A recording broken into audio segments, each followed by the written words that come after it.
Hey guys, today I'm going to show you a lamp that goes back a couple hundred years, and this lamp had a little bit different formulation and look way back then, but it's basically the same principle. And the lamp can be made as small as this or as large as a pretty good sized mason jar, but this lamp in this size will probably put off 25 or 30 watts of light, and this one could put off 50 or 60 watts of light. You can also, it will double as a way to make soup or coffee or heat some food up if you were to have a power outage or some other type of emergency, or if you just want to carry it camping with you.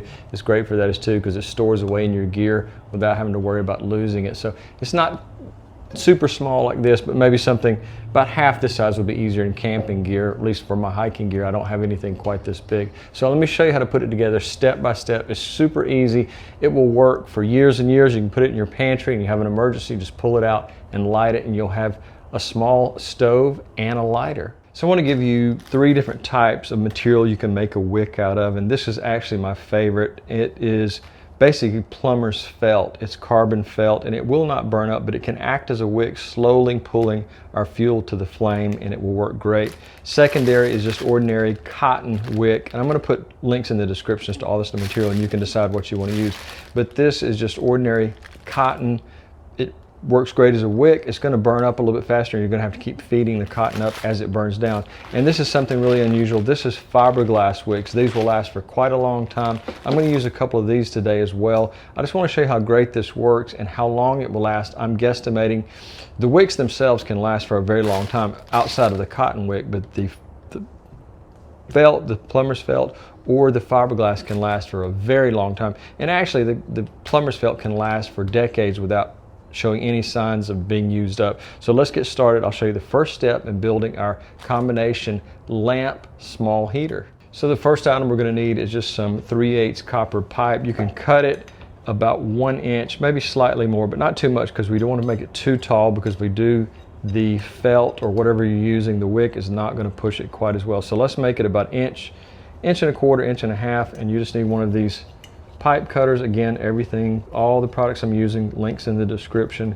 but you just slowly tighten this down. It's a super easy way to cut copper pipe. And there's a secondary item we're going to need to flare one end of the pipe out, but just keep doing that, and you see how easy it was to cut it. No sawing, no difficult need to use any kind of mechanical tools. So just something super simple like that pipe cutter will cut it to about 1.25 inches, 1.5 inches. Now you're going to need to flare one side of this copper out, and that prevents this tube from falling down into our fuel. We want it slightly above the fuel so it's continually drawing fuel out. But so we're going to flare this out so it doesn't fall through. We're going to use this device right here, and this is it causes it to flare out. It's a flaring kit, and so we're just going to put that in there, flare one end of it, and make it super easy to keep it from falling into our fuel. So let's do that next. All right, I'm going to give you a close-up of what we've done here. Now I've flared out the top of it, and that's going to keep our copper here from falling down into the fuel. The bottom I bent just slightly so that our piece of fiberglass wick will be a little bit more secure, and it won't be quite so likely to fall down or move up as we move it around. So it just kind of secures a little bit better. So I made this slight indentation right there. And if you find that this kit will not work well, you can remove this cap and just use a hammer to flare it out like that if you need to. But that's what we need. The most critical component of our system here is to have this piece of flared out 1.25 inch piece of copper pipe. Now this wire is actually soft copper wire that I use for my bonsai trees, but we're going to need to wrap this around our piece of copper, and you're going to want to wrap it about 3, maybe 4 times, and just maybe secure it right under that flared out point. It's a little bit difficult, but we're going to just work with our hands. And that's the great thing about this particular soft copper. It's easy to manipulate by hand. You don't have to have any special tools, and it just goes on really easy. I can do bonsai all day long with this copper wire, doing limbs and doing things like that with it, because it's specifically what this wire is used for. So there we go. We've got our first part there. We're going to cut off about 2.5 to 3 feet to make sure it fits down into our glass jar. So next you need to get a small plastic funnel and attach the piece of copper to the top of it. And we're just going to carefully wrap this, because the copper wire also not only holds our piece of copper in place, but the copper wire that we're using as a stand. So we're just going to wrap it around and let it kind of flare out as it goes down. A little bit tricky, but we can move it around. This is, like I say, it's super easy to work with. So that's our piece right there. It's a little bit difficult to get off. You just have to kind of wiggle it to get it off. But the great thing is that flared out point stops it from getting away. Now you can straighten it, work with it super easy. You don't have to have pliers or anything like that. That's how simple and easy this copper is to work with. And it's going to act as our stand once we get our jar in place. Now I folded our copper wire at a 90-degree angle, and it comes up close to the top of this mason jar I have, just where I can close it. I can put the lid on it and I don't have to worry about bending it. So that way, when I'm ready to do anything with the wick, adjust the wick, put a new wick in, I can just lift it out like that. Obviously, you don't want to do this when it's still hot. Even this part gets quite hot when it's working. Another thing is we want it close to the bottom. We don't want it way off the top because the wicking action has a limited amount of pull on it. So you need to make sure that it's close to the bottom. If it's not burning properly, there's two possible causes. Either your wick is too close to the rim of where you flared this out and you need to pull the wick out a little bit, or it's too high up from our fuel, whether you're using any type of alcohol or any type of vegetable oil. In this case, I'm going to show you how to do this with something that a lot of people have in their kitchen, which is olive oil. Now, one additional point I want to make about this is I want to put my matches inside of the lid, and I'm going to take some painter's tape that's easy to remove and won't leave a residue, and we can just put that like that, and that's secure inside of our lid. And we want to write on the top of the lid, we want to write right here, matches inside, so we don't forget. But that way, when we go to use this, we're not hunting for matches if we don't normally have them around the house. But that's one of the great things about it. If you label it, I'm an archivist myself, and I'm always labeling everything. Nothing escapes my marker or my pen when it comes to labeling things. So that's what we want to do. We want to put the matches inside so it's all in one piece. We'll have our olive oil in, so if we have a sudden power outage, a sudden emergency, just take the lid off, light it. What you'll do is you'll remove it like that. Bring your wick up close to the top because it's harder to light down inside of it, but bring it up close to the top, light it from up here, and then drop it back down into our fluid. Remember, once this gets hot, you don't want to stick your hand there unless you're wearing a pair of really thick gloves. Now I'm going to use, for demonstration purposes, this fiberglass wick, and it will last for quite a long time. But if you don't have fiberglass, you can tear something like a piece of cotton into strips and wrap it together really tightly. You'll want it to kind of do exactly the same thing that this wire is doing at the bottom. You want to kind of take it out and wrap it down because you're going to have to pull the wick up as it burns off. But I'm using this fiberglass, will burn for many, many days without needing any kind of adjustment. A little bit hard to cut there. Now we have it. Now we're going to put it inside of our holder there. It's going to take a little bit of work to get it just right because I've got the base of it crimped just a little bit.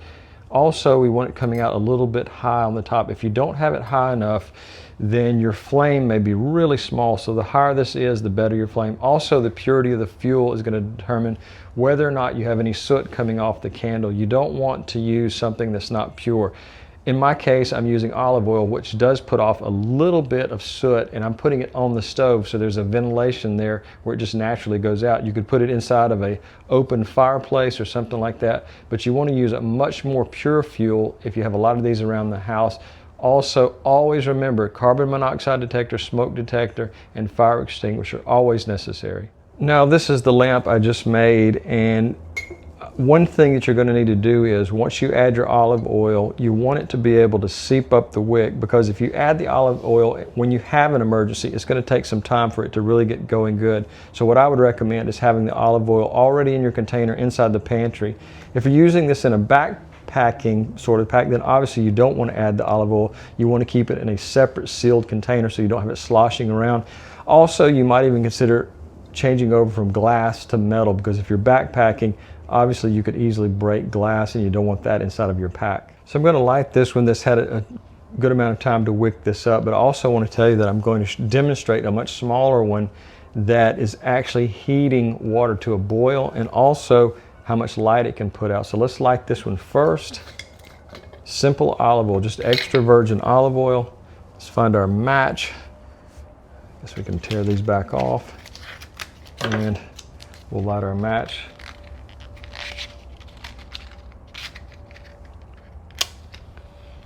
Okay, let's pull this up just a little bit so we can get it there. Tilt it so we can get a little bit of the olive oil lit. Take just a second. And it will get hot if you're not careful, so you just want to be careful about your hand there. Better to wear a pair of gloves when you're doing this, maybe some workman's gloves, and it'll light a lot easier. Now you really can't tell in here, so I'm going to take this lamp into another room in my greenhouse where it's completely dark and you can see how much light this actually puts off. Alright, so I'm guesstimating this is probably between 40 and 50 watts, and as it burns, it will burn even better and brighter.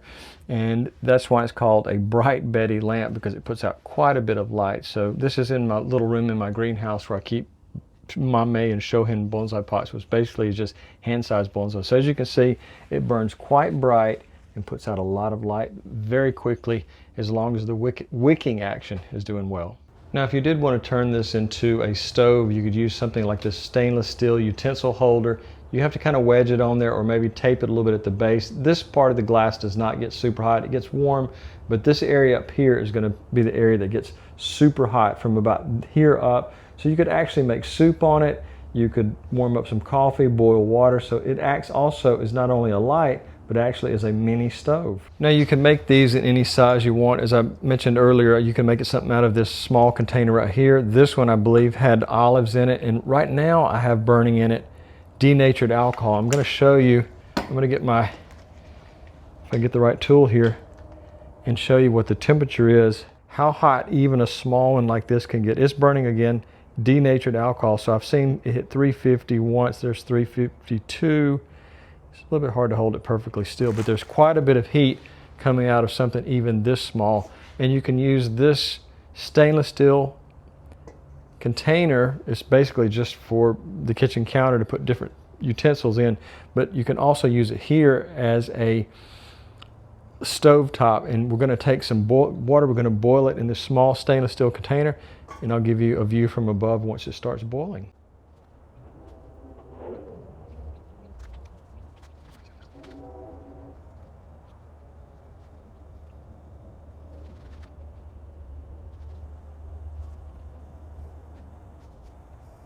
So I'm hoping you can see the steam rising off of this, but it took it to a boil fairly quickly. And this one is the one that did it. It is very small and it puts out no light because we're using a very pure form of alcohol, denatured alcohol. So there's not going to be any light coming off this, but it is quite hot. If you need light, you want something that's a little bit less pure than denatured. If you're just wanting to make into a stove like this, then this would be the perfect thing to use because it puts out an extremely high amount of heat. And it's such a compact size, you could use something as small as this just for an emergency stove. Just keep it in a cabinet. Make sure you label it so you'll know exactly what it is. Now again, make sure you have all the proper safety equipment. But if you're concerned more about just generating heat rather than light, then this is the perfect product to use. I'm going to put this behind it so you can see it's actually burning, but it burns so pure, and it is sold relatively cheaply. Most hardware stores have it, and you can buy it online. I'll put a link in the description if you want to have it shipped directly to you. But that's what I'm saying, is this is for purity, this is for heat. If you want light, then you want to use something like the virgin oil, the olive oil that's very not quite so pure, but this right here, it puts out a lot of heat. So if you need to cook some soup, make a cup of coffee, this would be the perfect way to do it in an emergency situation. Or if you're out on the trail or camping, this also makes a great little pocket heater. So guys, I really appreciate you watching, and if you want to make one of these, just look in the description and I'll put everything that I've made and maybe a few extra items that will help you put it together really quickly. And I think one of the keys is using something like this soft bonsai wire that makes it easy so you don't have to have a pair of pliers on some really thick, hard to control wire. But anyways, it's a great little lamp, and it also makes a great little heater in an emergency situation. So I hope you'll try to make one. Keep it in your pantry for an emergency, tornado, hurricane, whatever might come along. So if you have any questions about this video or any previous video, I hope you'll become a subscriber first, because I put everyone who subscribes to the front of the line. I get so many comments, it's hard to answer them all. So if you do have a question, do that first for me and I'll get back to you as quickly as I can. Have a great day.